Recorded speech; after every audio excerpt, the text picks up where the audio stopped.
everyone. Wanted to share with you a message for this week as we're still doing our YouTube drasha online virtually. Today is Earth Day. And one would think that, hey, Earth Day, why are we going to talk about Earth Day? And after all, it's Acharei Kadoshim. But so much of who we are, so much of being the Am Kadosh, is being a nation that understands what our responsibilities are. And so just want to review some of the sources as it overlaps with this day on the American calendar. So if we turn to Bereshis and we see when HaKadosh Baruch Hu created the world and gave humanity certain responsibility. So we're told to make sure that we propagate, make sure we fill up the land. V'kivshu or do, as it says, bidgas hayam, of hashemayim. And this is the blessing that God blessed Adam and Chava. Hashem said to them, be fruitful, multiply, populate the world, and subdue it. Sounds better in the Hebrew. Or do, subdue it.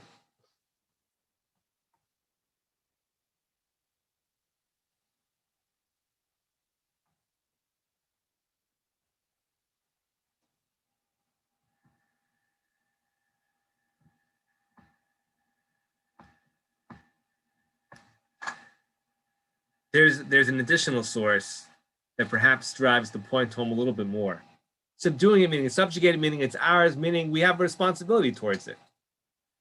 So, the Pasuk tells us in the second parak of Bereshis that Hashem took Adam and Chava, put them in Gan Eden, la'avda u'lashamra, to work the garden, and to safeguard it, and to keep it.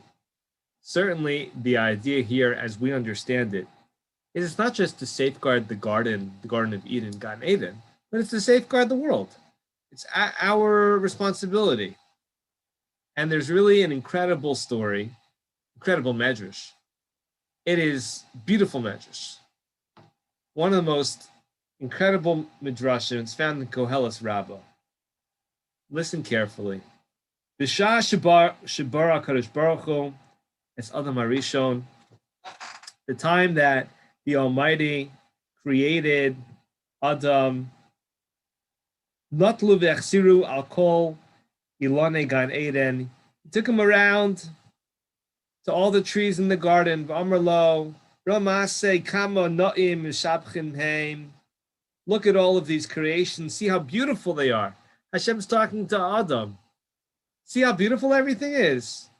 How praiseworthy it is. I've created it for you. It's yours. You're the highest on the totem pole.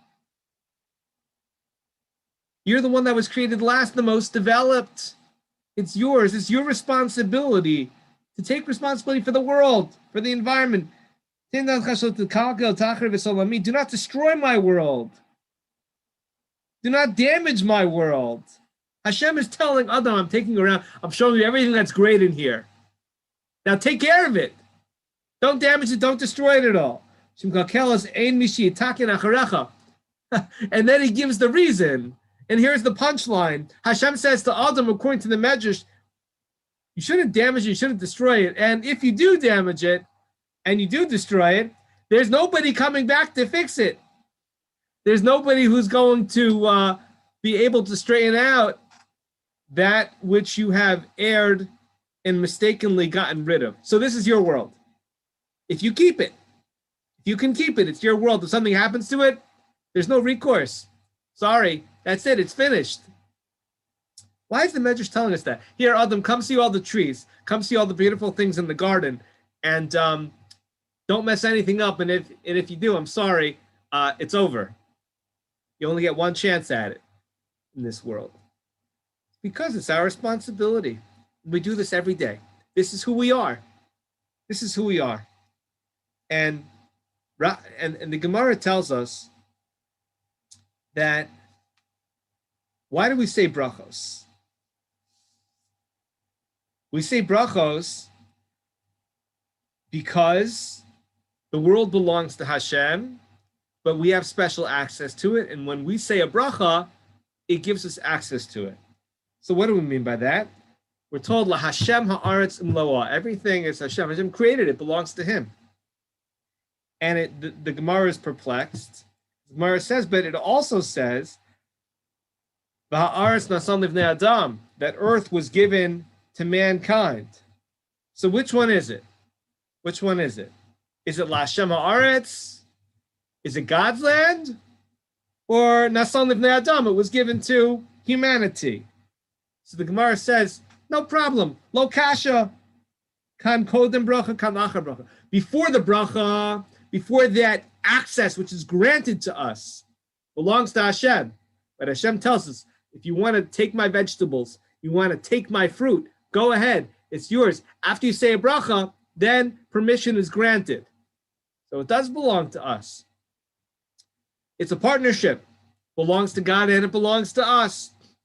And so how we choose to see this partnership through about taking care of the world around us, that's up to us. It's very clear from the Gemara that is the whole idea and the message behind brachos.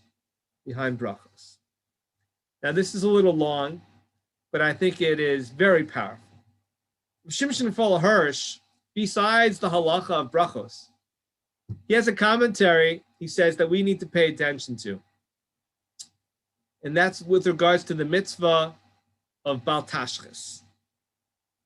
Bal Tashchis means don't destroy anything. Don't destroy anything wantonly. He says the commandment of thou shalt not destroy anything is the first and most general call of God which comes to mankind. When a person realizes humanity, that you yourself are the master of the earth. And Rav Hirsch says, and I quote, if you should now raise your hand to play a childish game, to indulge in senseless rage, wishing to destroy that which you should only use, wishing to exterminate that which you should only exploit, if you should regard the beings beneath you as objects without rights, not perceiving God who created them, and therefore desire that they feel the might of your presumptuous mood, instead of using them only as the means of wise human activity, then God's call proclaims to you, do not destroy anything. Be a mensch only if you use things around you for wise human purposes.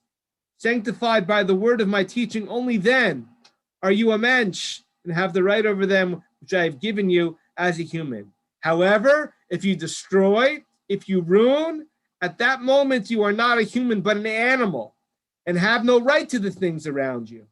I lent them to you for wise use only. Never forget that I lent them to you.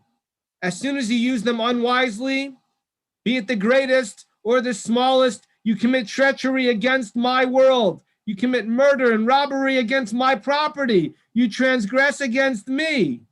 This is what God calls unto you. And with this call does God represent the greatest and the smallest creations against you, and grants the smallest and also the greatest creations a right against your presumptuousness. In truth, there is no one nearer to idolatry than one who can disregard the fact that things are the creatures and property of God, and who presumes also to have the right, if one presumes to have the might to destroy them according to the presumptuous act of will, yes, that one is already serving the most powerful idols, anger, pride, ego, which in its passion regards itself as the master of things. Perhaps every Earth Day, we should read this by Rav Hirsch, that God has given us a certain opportunity, and should we wantonly destroy it, or should we lord over it in inappropriate ways? And it's a kind of idolatry in a sense, an idolatry of self-worship, of ego. And that's with regards to the mitzvah of Bal Tashchis. So we have brachos, we have Bal Tashchis, and here's another one, the Rambam. The Rambam tells us we want to know how to love God, we want to know how to fear God in terms of being in awe of God, then we ought to look at the world around us. What's the way to love God and to fear God? To look at God's wonders, the wonders of the world, these great wondrous things all around us. Be in awe of them. Be in awe of the wisdom. There is no end, there is no limitation on the wisdom latent within the construction of these wonders of the world of nature. And if a person is able to behold them miyad, immediately, who ohev mishabech mufer mitaveta vegedolah leita Hashem agadol, person wants to know about the Creator, about the one who made these wonders in the world. And so therefore we must take care of the wonders of the world. We must take care of the nature that brings us to love of Hashem. And these are the values of Earth Day as we see them as Torah Jews. And besides brachos and the mitzvah of bal tashchis, of wanton destruction, and the mitzvah of loving and being in awe of God, there's another value, and that is a value of gratitude. Rashi tells us, why is it that Moshe had to delegate to Aharon the performance of the miracles of the blood of the frogs? Because Moshe was protected by the Nile River when he was an infant, and then here he was protected by the Nile River. He can't strike the Nile River. Aaron had to do it. If an inanimate object needs to have that gratitude, we need to have gratitude to the earth that has given us our sustenance. And so Rashi says a person needs to look at the world and see what kind of gratitude needs to be had. And there are other values as well. Shiluach HaKain. You can't cause pain to a mother by having in her presence taking her young. You have to shoo away the mother bird. Also espino, another mitzvah in the Torah. You can't go ahead and be a part of annihilating a family. You can't go ahead and shech the parent and the child in one day. One of the mitzvahs in the Torah is against that. You cannot go ahead and kill a parent and a child through slaughter on the same day, for this reason, that we have to be cognizant, aware of the preservation of species. And the last thing, perhaps the most amazing example here is not just the values of brachos and bal tashchis and avas Hashem, yiras Hashem, of gratitude, of shooing away the mother bird, of osa b'espino, also the opinion here of the Sefer Achinuch. Sefer Achinuch says, at the core of it, he says, the way of the pious in previous generations, the way of our righteous leaders in the past was to be loving and peaceful and happy with others, with those around us in society, to bring them close to the Torah, to their heritage, to make them feel welcome and embraced, and to show them the path in Torah. And then, below, Yovdu afilu chardal. Gargar shel chardal ba'olam. Do you know what else besides the righteous people of bringing in and having a more inclusive, knowledgeable, spiritual community, a Torah community? You know what else but to find them right there? It talks about drawing people close to Torah. It says also part of the characteristic of this individual is they never even they didn't waste anything. They never even wasted a mustard seed. Why is the Sefer Achinuch telling us that? Because if a person has a sensitivity to this inanimate, to food, to this inanimate object, to not destroy it, then certainly will have a love and a sensitivity to human beings around us. And so if we're able to show care and concern for planet Earth, for the world that God has given to us and made us responsible for from the very beginning of time, from the very beginning of humanity, then we will have that love and appreciation for one another. So all of this is part of the earth. All of this is part of the world. It's part of our appreciation for it and how we need to act responsibly within it. Hope that some of these ideas will be helpful as we look around at the environment, as we look around about what we can do to be responsible actors upon this world stage, to represent the best of the values of Torah accordingly. Thank you and have a great Shabbos.